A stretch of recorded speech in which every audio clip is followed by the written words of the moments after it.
God, welcome to June, our favorite month for who the hell knows what we're going to talk about. I want to talk about television, how we consume this thing. Like, this is actually isn't what we're going to discuss mainly, but I just saw a thing from ESPN. They were going to have 1,000 games will be available. Nearly 1,000 games to air on ESPN platforms alone. Does not count Fox, CBS, or NBC. Now, obviously, a lot of that is ESPN Plus, which is just a gold mine of all sorts of sicko committee level stuff. But television is everything. It's determining why we have these conferences this year. It is determining why we have a playoff this year. And some of that is, much of it is positive. Some of it is negative, obviously. Some of it is unusual. And then there's the bit where you have things like you can pretty much watch anything you want, which is good. 1,000 games just on ESPN. Goes to my theory, Pat, that I think this is going to be the most exciting, interesting college football season, has the potential, that we've ever had. The people that run the sport may want to tell you that everything is horrible, but the facts do not belie that. And one of the reasons is you can watch 1,000 games and there's going to be a playoff. And I don't even think everyone even knows what's coming because I had to remind myself the schedule. Am I right? This is going to be awesome. Yes, absolutely. You're right. And yeah, you can see almost every sporting event on earth on TV now, except the Masters, of course, but that's a whole other deal. The thing that struck me when I was at SEC Media Days spring meetings last week was, oh my gosh, this is really happening. Texas is here. It's not just Texas is coming. Oklahoma is here. Nick Saban is not here. You know, the amount of change just in the SEC, but then you extrapolate that to the changes in the Big Ten, the changes in the Big 12, the changes in the ACC. And while I absolutely hate what's happened to the Pac-12, the newness of all this is really going to be fun and interesting. And then, the playoff just absolutely exponentially, I think, will increase the drama and the stakes and the magnitude of everything from like November 1st on, really all season. But I think when there's 20 teams in the mix on that first weekend in November, or more, who knows? It's just going to be fantastic for all those fan bases, as opposed to it being whittled down to 6 that have a chance at a national championship. So the changes that have happened are just all colliding, I think, right here, right now this season. And it really did bring it home being in Destin that, man, this season is going to be wild. It's going to be different. It's going to be unusual. It's going to be fun. Bring it on. Yeah, it's been a interesting May, maybe one of the more interesting that I can remember in college sports. Not only do we have all this settlement litigation stuff, but to Pat's point, I was at all three of the 4, I guess, spring meetings. Big 12 was in Phoenix, and ACC when it was in Amelia Island, and then of course the SEC in Destin, Florida. And it was, the change was right there in front of you. You know, whether it was Joe Castiglione, Oklahoma's AD, or Chris Del Conte, Texas AD in Destin. How about when I turned the corner in Amelia Island and ran into Bernard Muir of Stanford? I was like, oh, yeah, you're here now, right?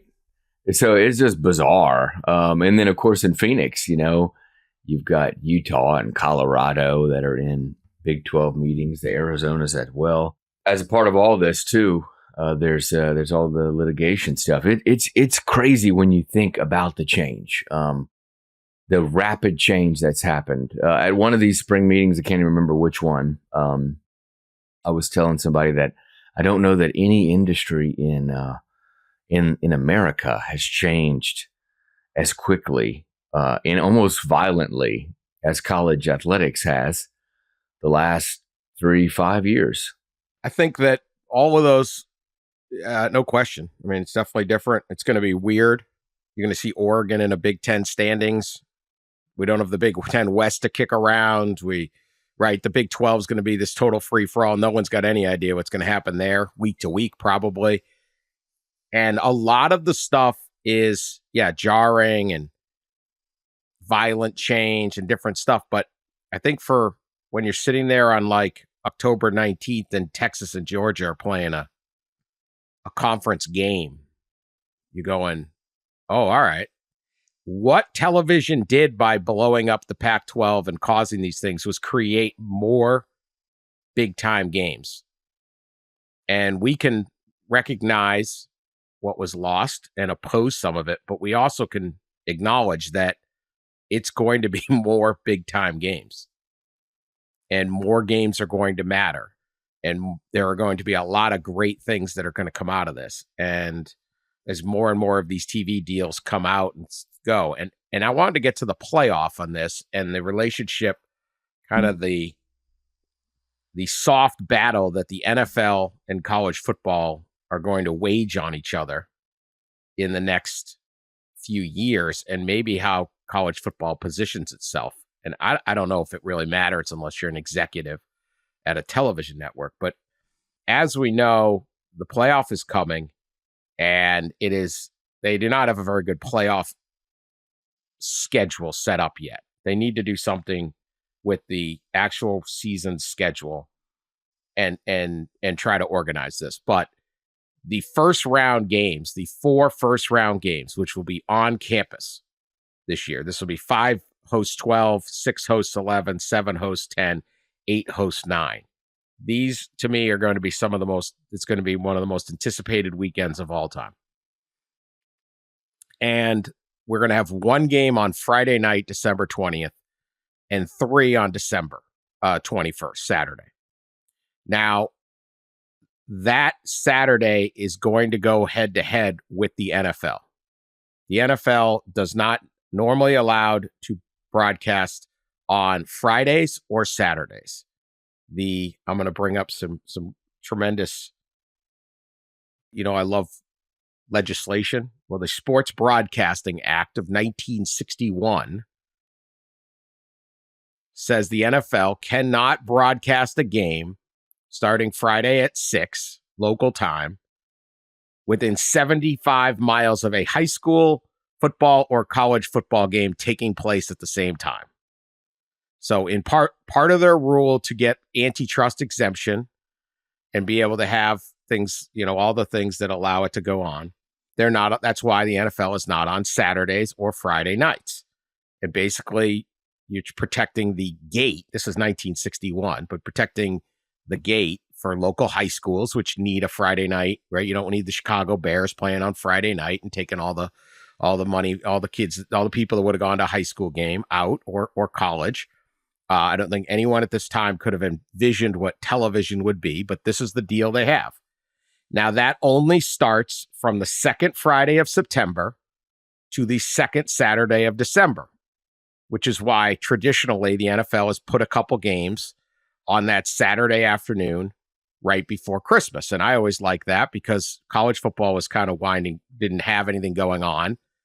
And, it's like you could do your shopping and there'd be some football on. Lately, that Saturday has been used for your New Mexico Bowl and those types of games, which I might be interested in, but much of America is not. So the NFL has seized that day. Well, now college football has to go up head-to-head with it. So this year, there are 2 NFL games. I don't know why there's not 3, but there are 2. Texans-Chiefs are going to be at 1. Steelers-Ravens are going to be at 4:30. It will go up against the college football triple header of noon, 4, and 8. Obviously, the 8 will be free, but the noon and the 4 game. As a matter of practicality, when the NFL is on, the NFL gets the big rating. That doesn't matter what you try to counter program the NFL with, let alone other football. Should college football care? I'll start with you, Pat. That it will be bumping heads directly with the NFL And presumably its ratings for those games will be lower because, look, C.J. Stroud versus Patrick Mahomes in week 16 of the NFL season, which may have some playoff implications, is there people are going to want to watch. Our audience obviously is very college focused, and I think we'd be more interested, but I would fathom that 95% of our audience, if not 100, is also an NFL fan and would go, oh, that's pretty good. I'd watch that. So there's competition. Should college football care? Let's just start theoretically that it has to battle the NFL. There aren't a lot of options on a way to get around this, but there is a lot of consternation within college football that, hey, it's not great to go up against the NFL. What do you think? Yeah, I have many things to say here. First of all, what are you talking about shopping on that Saturday before Christmas? You don't shop until like December 23rd. So you have Walgreens stays open late for a reason. Walgreens gift from the Dan. Walgreens on Christmas Eve. I mean, that's when you get the real husband of the year material.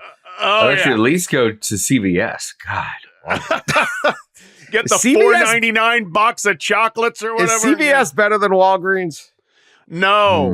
No. Ooh. People say that. I don't understand. People are like, oh, you got a Rite Aid? I'm like, they're all the same. They're the same stuff. Like, I don't even understand the difference. Whatever one I'm driving by.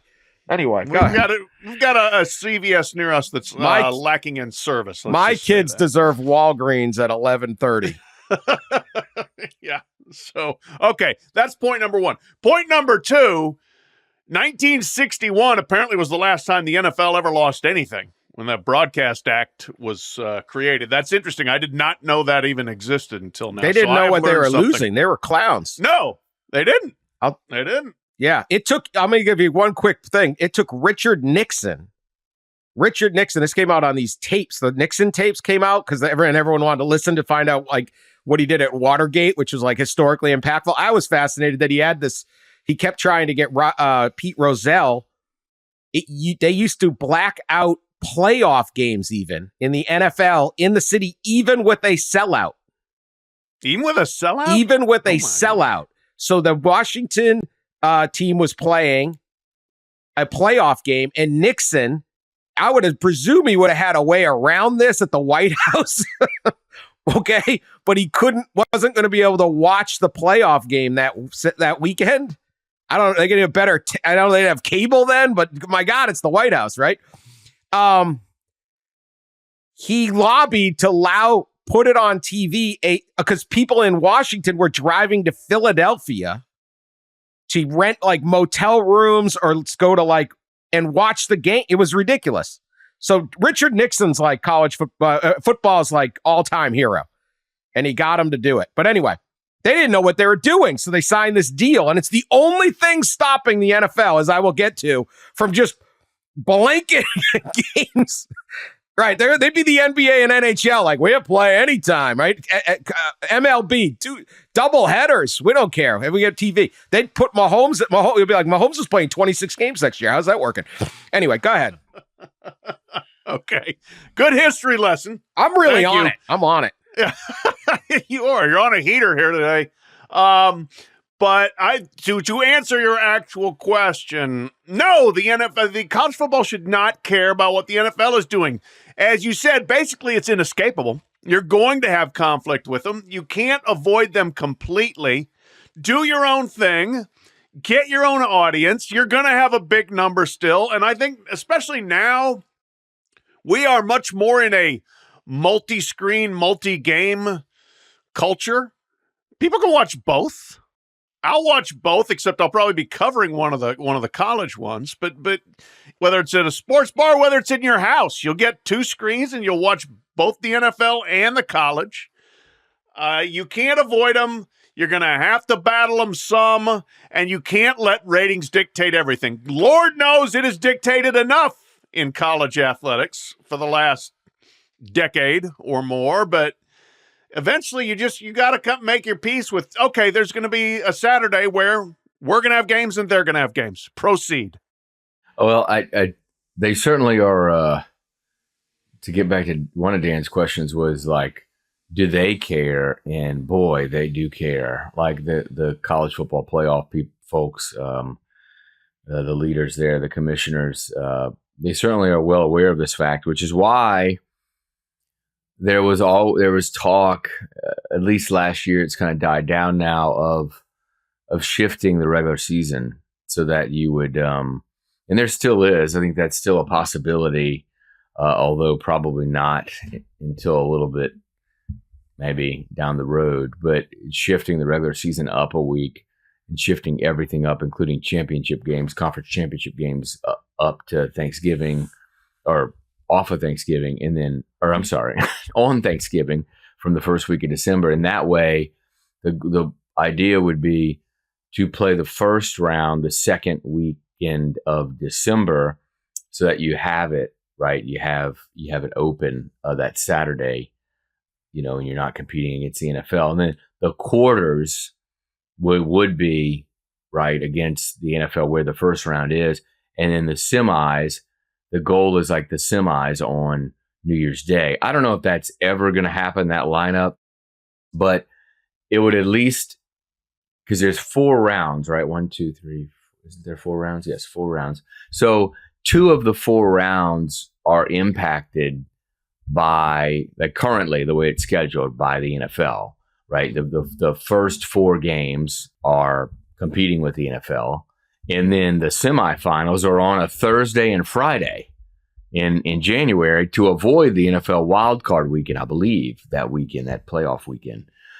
So if you would shift the regular season up, or if you get rid of conference championship games, whatever, and you can shift everything up, only one of those 4 weeks rounds would be really impacted or competing with the NFL. So that's the goal. I don't know if it's ever going to happen, but there needs to be a way to try to make something happen there, to play for college football, to kind of own the second weekend of December, outside of just these low-level kind of bowl games.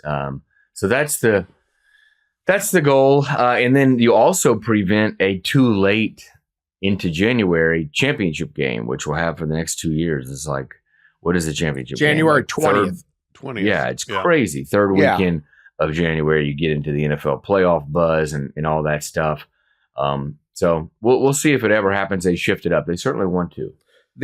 To Ross's point, the schedule this year, we have that 20th and 21st. That's going to be incredible. Then we wait until New Year's Eve. We'll have 1 game, Fiesta Bowl. Then we will have 3. So these are quarterfinals. There'll be 1 on December 31st, and then they will be a triple header on New Year's Day. There'll be one game in Atlanta. There'll then be the Rose Bowl that's it's going to screw it up again. And then the Sugar Bowl. The playoff people are concerned. Now, these are the same people that, because they can't stand up to the Rose Bowl, gave us New Year's Eve games. The national semifinals on New Year's Eve they were going to rewrite the paradigm of New Year's Eve. Did not work. They also, because of the Rose Bowl, allowed last year's incredible Sugar Bowl to finish at a time when much of the East Coast is going to bed, 1 a.m. They took away that to me is far. I don't care about the ratings, right? I know that the people that really want to watch the sport are going to watch the sport. Whether the rating is we got 22 million people to watch or 18 million people to watch because there was an NFL game, or 14 million, whatever.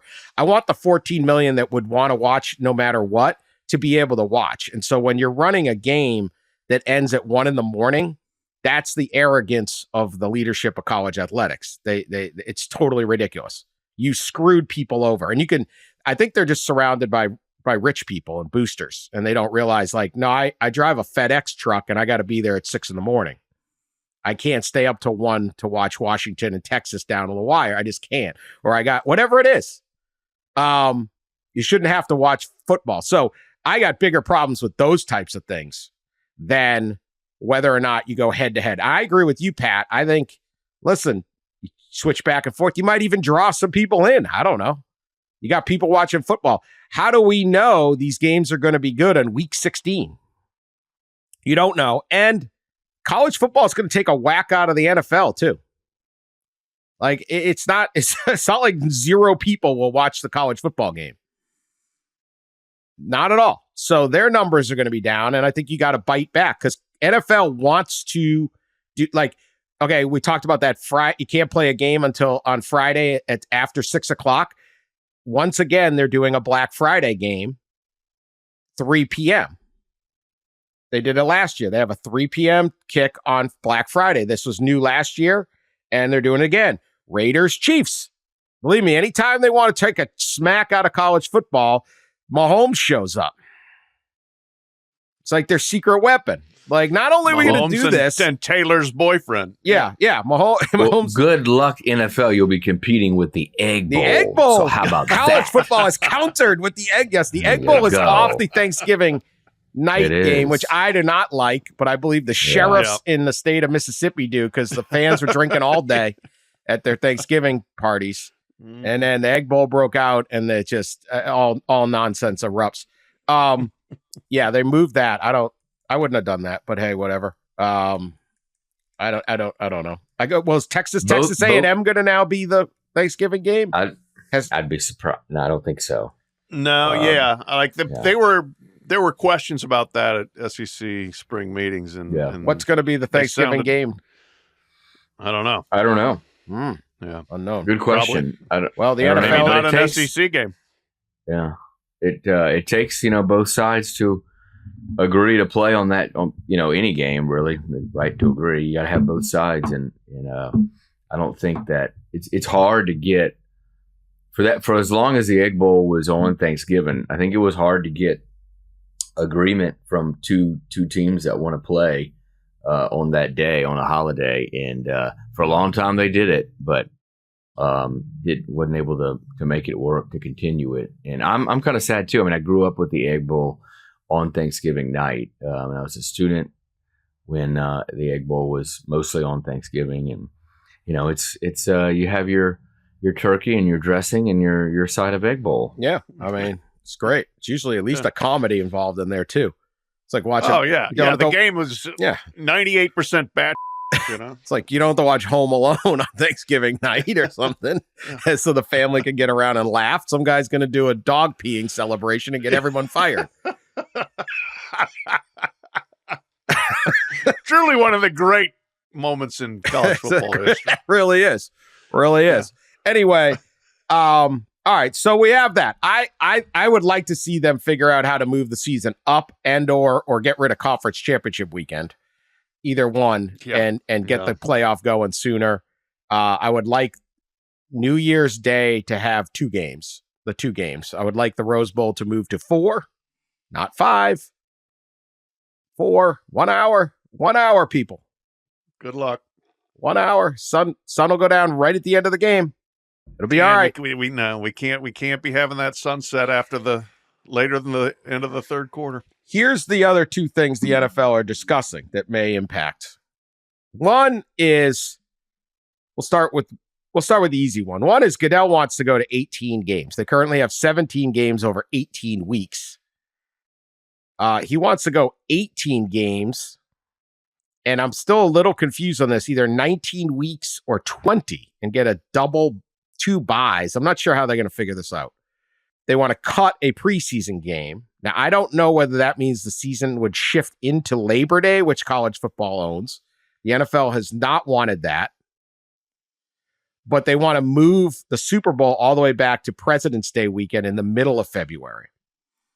Now, this, I think, would be good for college football because now you're not, let's say that late December week, it's not week 16, it's week 15, and it's a little less of a thing. The playoffs are moved back. You might have more attention on college football going forward than being just stuck in this. So, I mean, the NFL it gobbles all the attention.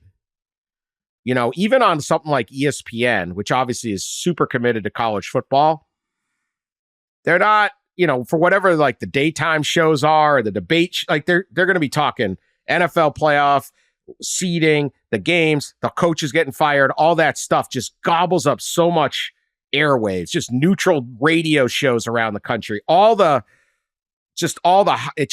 just all consumes. So I think that would be good. And I think college football should try to look and plan, thinking when Roger Goodell starts saying we're going to do 18 games, they're going to do 18 games.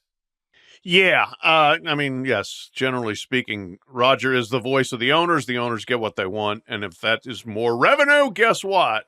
That tends to be the way things break. But, it is interesting. They keep adding games. The more we find out about how bad football is for your health, the more they want their guys to play football. I don't think the college game can. Yes, you can try to game plan around the NFL where you can strategically.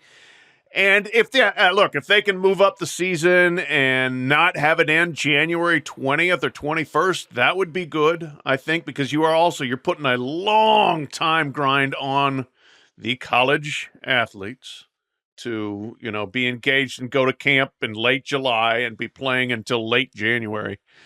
So if you could shorten that window, that would be good. Without also, I hate to sound so archaic here, but without trying to completely trample on finals week.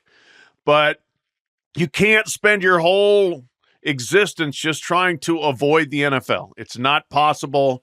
And I think you have a really good product that's going to be as interesting as it's ever been right now. Push it, sell it, go with it. Don't we have enough NFL games? Golly. I mean, we have enough college games too. We don't need to, we need to, shouldn't we all just stop expanding in general? Can we just slow down a little bit? There are enough teams in the Big Ten as well. It's just everything, like, God, just stop. Like, isn't there something to, especially like a regular season, isn't there something to making games the more valuable, right? You can, and as you add games, you make them less valuable.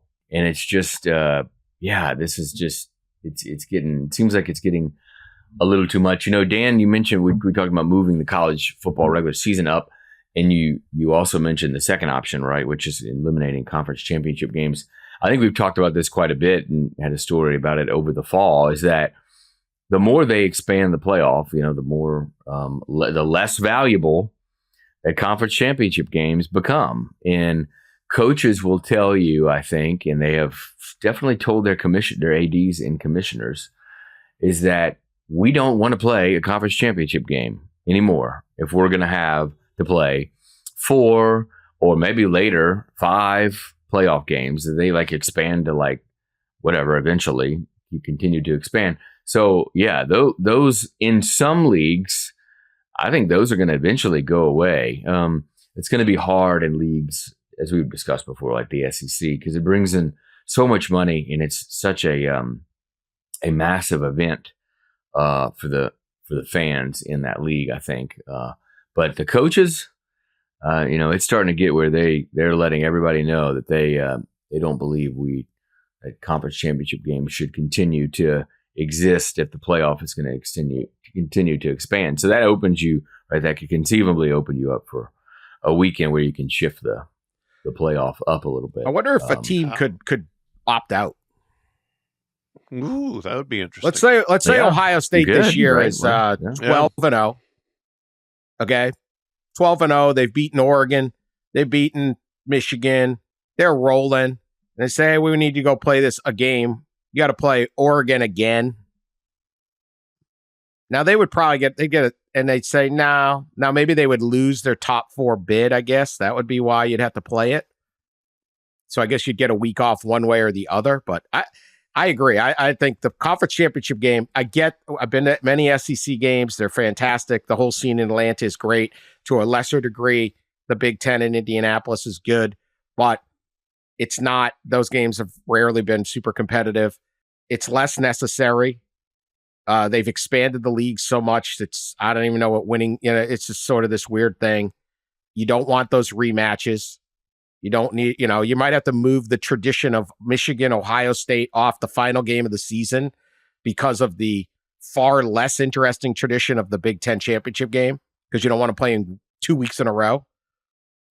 Like, that's the tail wagging the dog. I would love to see it go away and have the season end Thanksgiving weekend, and then 2 weeks later, boom, and then a week later, because you can set the stage and play two playoff rounds in December and have your semifinals on January 1st. And just quickly to Bross's point, so I don't forget, and then whatever you were going to come up with, Pat. I think the January 20th championship game is way too late. I think college football fans are going to struggle to remain engaged in the sport. I think they struggle now to remain engaged in the sport past New Year's Day. And like I said, probably 95+% of the fans here are also NFL fans. And that's okay. You can be excited for the NFL too. And it's just like you're asking fans who are trained and think, all right, I'm excited about January 1st. And then 20 days later, we're going to have a title game. Like, that's a long time to be sitting around waiting and waiting, especially when the hype machine will not be focused on college football, but will be focused. Now, obviously, if your teams are in it, yes. If you're an absolute diehard, like you listen to the College Football Enquirer on June, whatever this is, 3rd, yeah, probably. But I can totally understand where fans are like, oh, right, that's getting played. First of all, I would say, though, it's great if the coaches are coming around to a point. I mean, we have made on this podcast for years, death to the conference championship games. Haven't liked them in forever. They have been expendable other than as revenue streams. Would love to see those go away, and it would help solve some of the problems here. Yeah, and I do think that even as is, with the championship game generally being January 9th, 10th, 11th, 12th, somewhere in there, that, yeah, they've lost a degree of the momentum of the season and general interest. And yes, if your team's not in it, it tends to be, oh, yeah, when's that game again? And oh, yeah. I mean, you really just do lose a lot of the carryover that kind of has sustained everybody week after week after week when you start spacing it out longer and fewer teams are playing. And then you add in the NFL playoffs. And I mean, shoot, I know from readership, is like you're writing stuff leading into a Monday game and nobody's reading it because they moved on or they're watching the NFL or whatever. So I think that's probably indicative of where the sporting timetable goes for a lot of fans. Yeah, you're basically announcing a playoff field in early December, and then you're finishing it in kind of late January. I mean, it's like the Stanley Cup playoffs. It just goes on forever. But that has 16 teams and 7-game series. Right? The NBA playoffs right now, like, when is this thing going to go? Like, it's like, all right, Boston, Dallas. Oh, yeah, wait 10 days. Oh, okay, exciting. All right, 2 other points. What do you think of these semifinals Thursday, Friday, in 1 game per night? I actually like playing Thursday. I know traditionally Monday is football night, and that's why they've had the championship on Monday night. I don't know the TV, but I think Thursday works really well. And then you're not the afterthought of the NFL playoff, but you're like the lead in. Right? The appetizer gets more ordered than the dessert. Well, Thursday's great. Yeah, I agree. And that Thursday, the NFL doesn't play, right? Because it's a playoff weekend. And that's why they can't. Also, that's why they can't play on that following Monday, right? Because the NFL, I think, plays a playoff game on that Monday now. So they did Thursday, Friday instead of whatever, Friday, Monday or something like that. So Friday stinks. I mean, usually Friday night, as Pat and Dan both know, I can be found at a bellied up at a bar somewhere Friday nights. Friday night football, I'm not a fan of this, but Thursday night's great. Thursday night's a great football night. I think the NFL has kind of established that for everybody and Thursday night's always been like a big TV night. So I'm not as much of a fan as for Friday, but maybe they should have a doubleheader on Thursday instead, Dan, 5 and 8. Yeah. 5 o'clock start on Thursday would be tough. Yeah. They need 4 hours too for a college game. So you'd have to start at 4. Yes, you do. And then it's 1 o'clock in California. Yeah. They've done this. They don't work out there. They did this on New Year's Eve, and they were dumbfounded that people on the West Coast had to work on New Year's. Wait, thought it was a holiday. All the guys I know own businesses. Like, well, their workers are working. Workers are working. Yeah. No, I mean, I'm fine with. I like Thursday. I'm not, completely opposed to Friday. I agree. Thursday's just an easier night to watch, but for the casual fans. But I like Thursday, Friday. I'm good with that. NFL is putting games on Wednesday this year. They're playing games every day of the week, but Tuesday. Yes, Wednesday, Christmas Day. Last year they had games on Christmas Day. They were getting 30 million people to watch. Raiders, Chiefs, 29 points. Again, where's Mahomes? Giants, Eagles averaged that was what was it? 20. Oh no, it wasn't Mahomes on that day. I'm sorry. They had it whatever. They got huge numbers.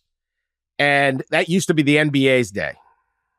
The NBA would schedule all these games and try to do everything they possibly could, and they get Curry versus LeBron or something, and that was their big thing. The NFL just squashed it. Now they're basically saying this is a second Thanksgiving. We're going to put games on. You guys are sitting around with your family. You need something to do. You're going to watch NFL. Okay. The NFL has generally not touched New Year's Day. Now, when the Sunday rolls on New Year's Day, they take it. And the college game moves to January 2nd. The vaunted Rose Bowl parade even occurs on the 2nd. Right? They'll move for that. Not even the Rose Bowl parade will stand up to the NFL. Yeah, that tells you everything right there. Yeah. Everything goes to January 2nd. But last year, for instance, New Year's Day was on a Monday. The NFL could have had its Monday Night Football game go against what would have been the Texas-Washington game. Now, that game is Monday Night Football is an ESPN property, right? There are a lot of things. But rather than compete on New Year's Day, they moved their Monday night game to Saturday. It was a Lions-Cowboy game. And they put it on Saturday night and got a huge the NFL can get a huge rating any night. That's the thing. Yeah, Dan, why don't we, you know what, I got an idea. The NFL keeps encroaching on college football, NBA, all these sports. How about we move everybody else's regular seasons to the spring and summer, and just let the NFL have all the fall? Will that make them happy? That would make them happy. And again, I think I go with Pat's thing. So what? Kickoff of college football May 1st. Let's do it. Yeah. Well, people do. They get scared of it. NASCAR, golf, the WNBA. The WNBA plays at the wrong time of year, I think. All sorts of stuff. They're scared of the NFL. But what if the NFL says, all right, Christmas is working. Hell, let's go New Year's Day and try to compete. Would they do it? I mean, I would put nothing past them, just like I put nothing past the leaders in college football, that if you can take the advantage and get more money, you do. That's the default mechanism. But I really do think at some point there might be some cultural pushback. It's like New Year's Day in America, from a sporting perspective, has always been college football. I mean, more than a century.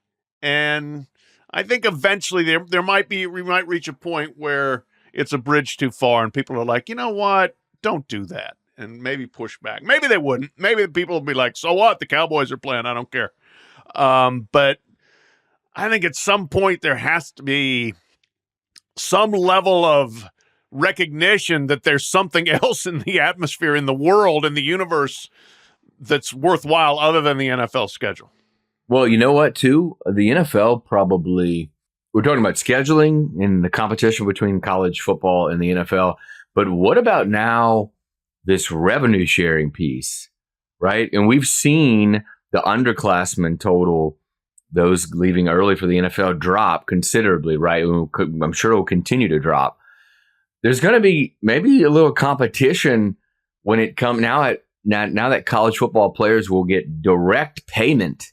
That's an interesting and fascinating situation. I wonder how the NFL and its owners feel that they are now not the only football league, major football league, whatever, that is paying directly going to, pay their players. That's really fascinating to me. I'm sure we'll see underclassmen drop, continuing to drop.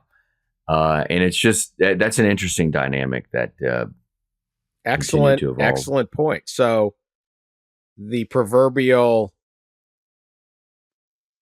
second, you're going to get paid more as a college football star than a second round pick. Does the NFL, I mean, have to increase their, now, yes, like JJ McCarthy or Caleb Williams doesn't come back because but what if you're not sure? Like, did JJ McCarthy know he was going to be the, what was he, 10th pick, 8th pick, something like that? Like, yeah, I mean, what we saw is the number of college underclassmen who left dropped in more than half in 3 years. Are staying in college football because they've got NIL deals that will make them enough money that it's worth staying, or even more money than they would have made. But at least enough. Now, if you're comfortable and the school's paying you directly, and then there's the potential for the NIL money. Fascinating, because basically there are now 2 professional leagues and there's only one pool of talent. I like this. I mean, it's intriguing. It really is, that actually to have a competitive marketplace for the talent with the NFL. And yeah, you know, like I'm going to go back. I mean, yeah, like Lamar Jackson, I think, was the last pick of the first round when he came out in 2017. If you're that guy at that point, now he probably would have, he was such a big star and I think was confident enough in his ability. But if you are borderline whether you're going to be picked in the first round or not, and there's a lot of good players, famous players, beloved college players that don't get picked in the first round, and you can stay and get the Blake Corum treatment or whatever that for another year of college, yeah, why not? And it could create some interesting competitive tension, I guess, between the 2 football entities. I think it has. I think it's brewing. And, you know, it's not like you can blame college leaders forever. They've resisted and avoided this situation, which is why the courts have forced them into it. But yeah, I mean, it is. I'm trying to think of all the areas that it can really impact the NFL, and I think one of them certainly is the underclassmen piece. But I just think in general, yeah, you kind of heard some buzz. You remember the Super League talk?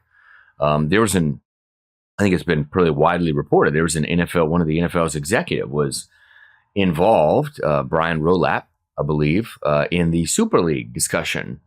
And let's just say that I think a lot of college executives thought that was quite interesting, that he was involved, that the NFL would be involved in something like that. This is interesting because you do have, so in hockey, you do have guys who could play in the NHL who go play in Sweden, the KHL in Russia. Some of that is Vladimir Putin telling people, I need you to play in KHL.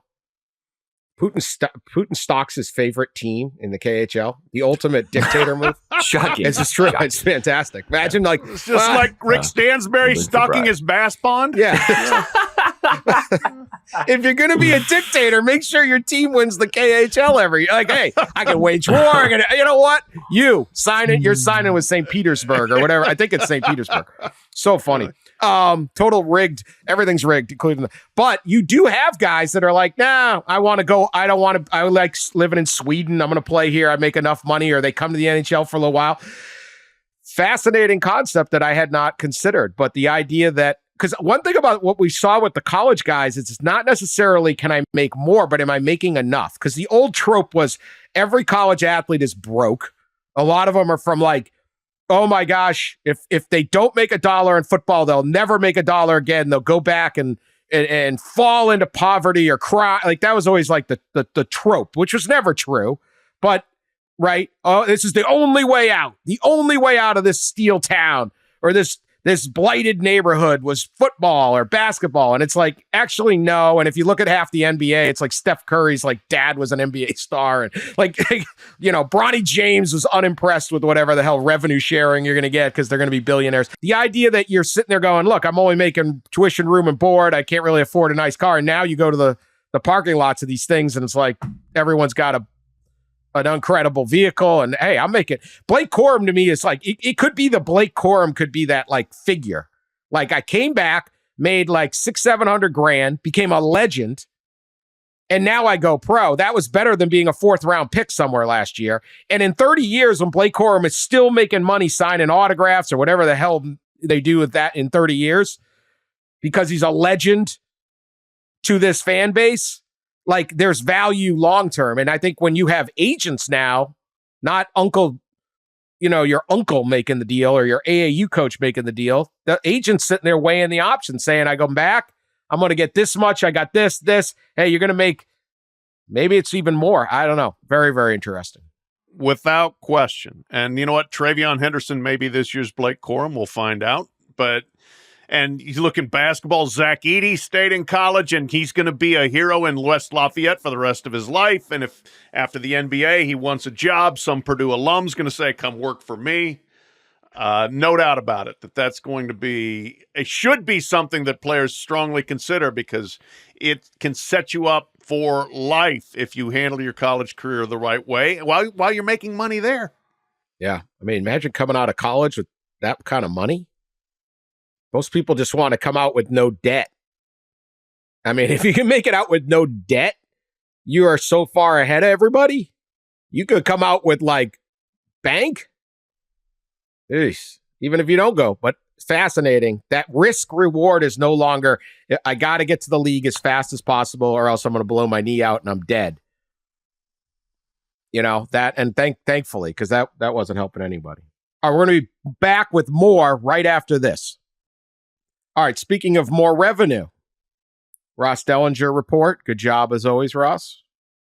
Making use of your time at the Hilton Sandestin. What is it? Sandestin? Sandestin. Ah, what were you trying to say? Sandestin? What's wrong with your destin? Sand clandestine. That was great. Sandestin. Destin. Well, it says Miramar Beach though. It is. It's in Sandestin is actually Miramar Beach. 38, yeah, whatever. It's great area. Close enough. Yeah, where all the coaches Redneck in the Riviera 80s should be the dateline for everything. It's the crown jewel of the Redneck Riviera, Dan. Come on, you should know it. I love it. I've been there. You're reporting that NCAA sources say officials are seriously considering legislative changes to permit schools to display corporate logos on their football fields and eventually perhaps corporate patches on players' jerseys.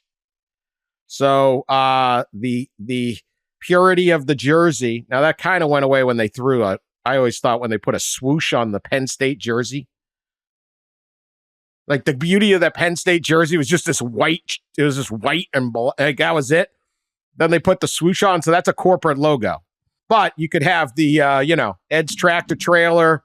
Like you see these European soccer and basketball teams, like everyone could look like NASCAR. I don't know.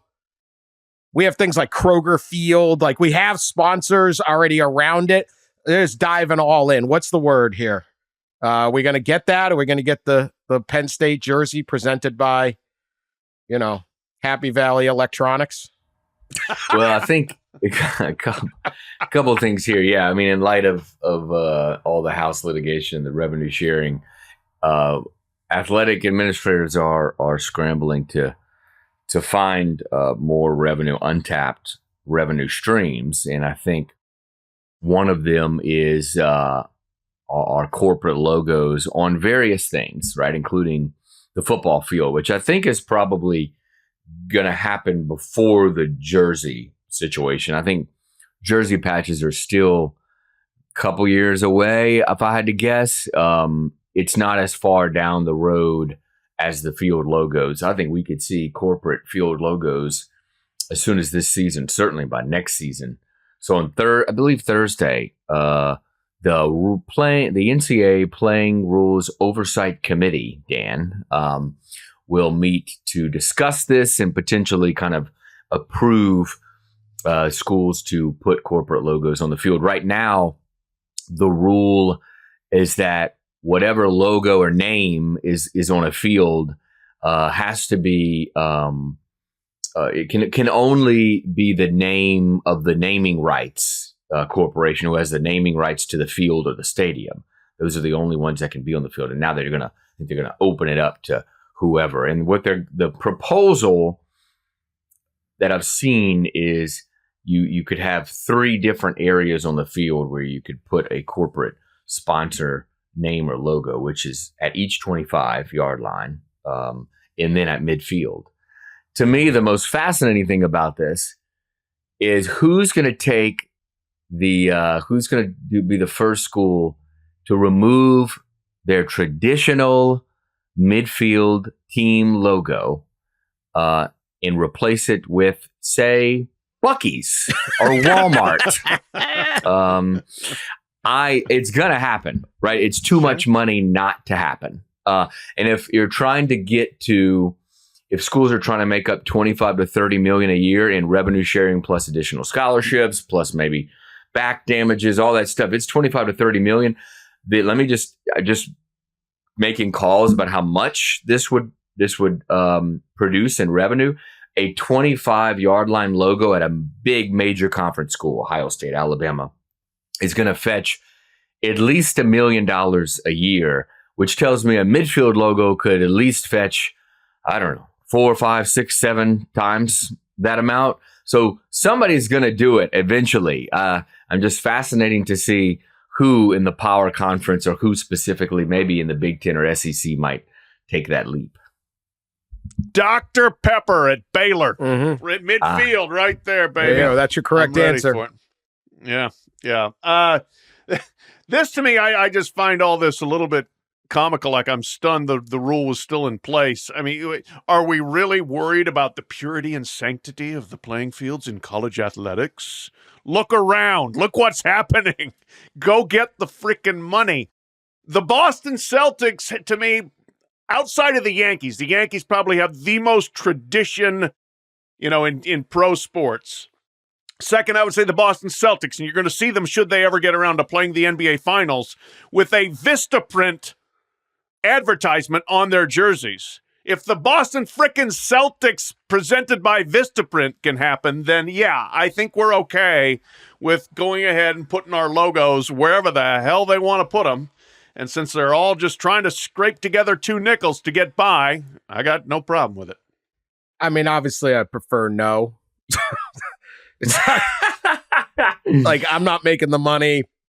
I don't like that there's a Vistaprint on the jersey of the Boston Celtics.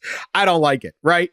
But whatever. This is not the hill I'm going to die on here.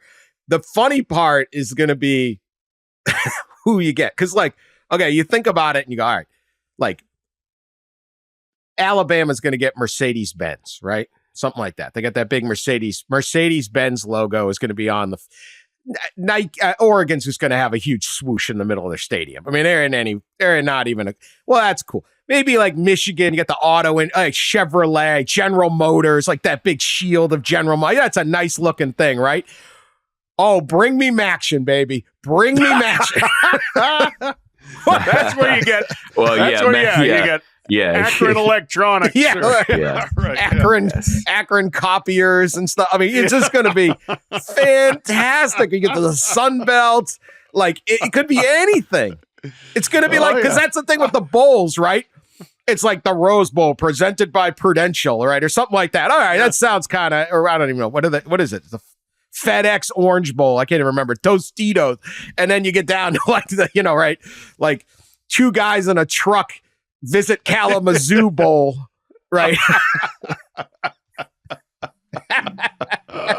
And Snoop Dogg's got a bowl, right? Like Snoop Dogg's going to sponsor a team. Be like, we're the Smoke Weed Bowl. We're the Smoke Weed Field here at UNLV. Snoop Dogg will make 2 appearances and have a concert. Like, this is going to be fantastic comedy. Fantastic. I'm against it as a purist, but oh my, is this going to be great. There was an AD down at SEC meetings, and all these SEC schools, right, have this passionate fan bases and traditional logos, right? And God, they even tweak their logo a little bit, right? And there's like a fan riot, and it's huge news. And I asked this AD if he would dare think about removing his midfield logo and putting, a corporate logo instead on there. And I kind of said, surely you wouldn't do that, right? And there was like 10 seconds of silence as he stared at me and then said, "We're all looking for money." Help recruiting. So all you got to do is say it helps recruiting. There you go. Look at Oregon's Gotta uniforms. Pay those NIL. That's how. We got to pay the players. Yeah, this is going to bring in tremendous comedy. So I can't wait. I cannot Could wait. UNLV get like a silhouette of a pole dancer if they get sponsored by one of the clubs out there, entertainment clubs? Floyd Mayweather's girl collection sponsor. I don't know. I mean, they play now at Allegiant Stadium, so maybe they get Allegiant to come in. Yeah. But yeah, this is. I mean, the variance of sponsors is just going to be tremendous. It's like because when you watch like a NASCAR race or you watch like F1, and these are like massive brands at NASCAR, right? It's like this is the Home Depot car and all those types of things. But then when you watch lower level racing, and it just drops, and it's like, what is that? What is that patch? Yeah, this is going to be. I'm all for it just for the comedy. I prefer the old. Bring me old Joe Paz uniforms. We got white, we got blue. Shut up. But they sold out too, so forget it. Forget it. Yeah. Laramie Gravel Distributors for Wyoming.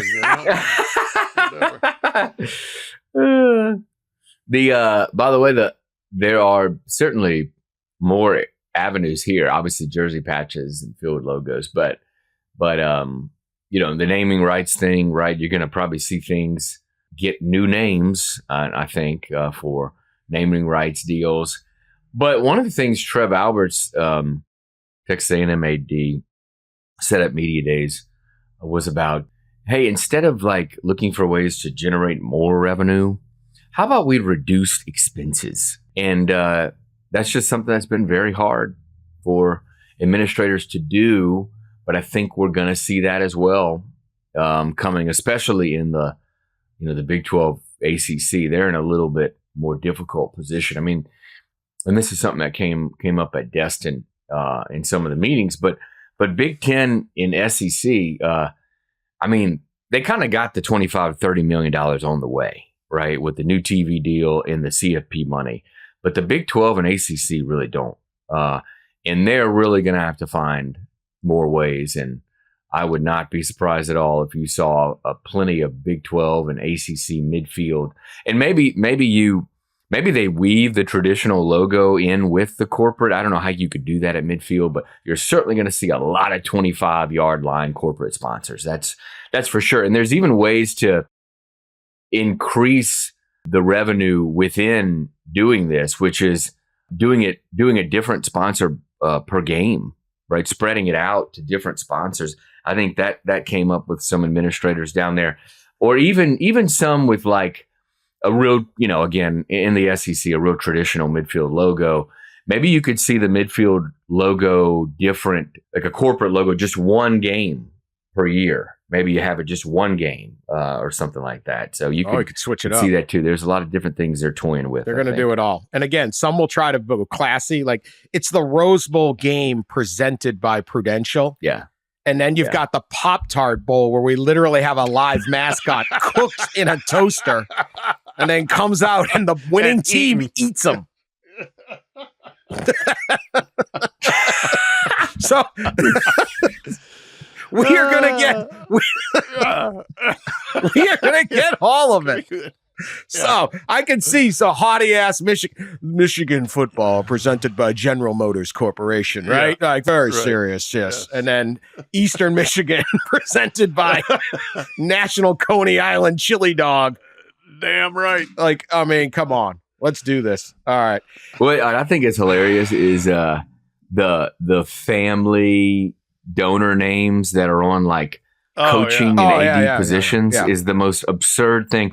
Or even like, what's the next? How low can we get here? Are we going to have a family donor name? Yeah,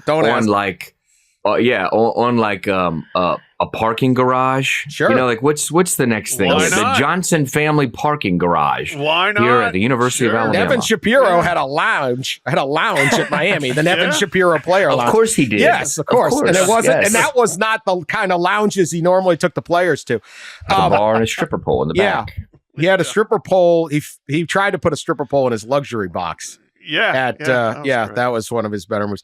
Anyway, that's true. The family name, because usually the family name only comes out when they release, like, the university had to fire the Carol E. Johnson and Fred G. Johnson Foundation head coach position. So-and-so after he had he knocked up 2 cheerleaders. Like, I don't want my name attached to this. Like, what? Like, I don't. Like, oh no. Yeah. Be careful who you're endowing. All right, I got to end this. This has gone longer than I thought. So let me end this podcast. But we have one crime over in Europe, in England. A prolific thief. We've been talking a lot about the thieves, the guys that did the armed robbery in Fort Worth. We got to check up on that one. They were idiots and stole 3 12-packs of beer with a gun. Well, they had 4, but they dropped one of the cases and it fell and broke open. This is the worst criminals we've terrible ever criminal. done. This guy's he's entertaining. Adam Spencer, 40, is arrested in Sutton in Ashfield, Nottinghamshire. I would never do it in England. Too many. I can't even do Sandestin. I was like that threw me. Destin with an SAN. What? Hooked on phonics over here. Anyway, he has admitted his offenses. He was a serial SERIAL thief of food stores. On April 11th, he broke in the back door of a place and stole some meat. He came back 2 hours later, stole more food. On May 19th, he stole some food. So he had a bunch of breaking and entry into the same grocery store kind of thing. During one of those offenses, Spencer helped himself to 17 tubs of Pringles, like tubes, really. Those, the Pringles comes in that like the tennis ball thing. Yeah. He took 17 and walked out. Now, A, that's a lot of Pringles. B, that's not easy to carry. The police stopped him, and he made the comment to authorities about when they asked him about the 17 tubes of Pringles. Once you pop, you can't stop, he said, which is their slogan. Wow. Good line. So, Pat, Spencer, Justice Forde, would you go easier on a man who you say, why? I mean, he's now admitted why he stole so many Pringles. I mean, you don't want to steal the Pringles. The store owner deserves to, it's a fair product. We need our local merchants out there. But do you have sympathy for a guy the Pringle is very addictive. Yeah, it is very addictive. Once you pop, you cannot stop 17 cans of this stuff. You know what? Yeah, I'm sympathetic to the perp here. If he can reel off the advertising tagline, and you know what? They're good. They're good. I like Pringles. And you know what? As long as you're not in one of those countries where they serve them and they're like beef flavored or something, where they do those terrible experimental flavors. Yeah, no, foreign. Oh, sometimes you run into that. But no, I ate a bunch of either they were Pringles or they were Pringle knockoffs in Tokyo during the Olympics there when we had nothing to eat and we were in the pandemic. So I was tempted to steal them. I didn't, but I was tempted. And if this guy did in Spencer on Nottingham on the Thames on wherever the heck he is with multiple hyphens, it's okay. You know what? Go easy on our man. Give him a minimal sentence and let him have his Pringles. They didn't sentence him yet?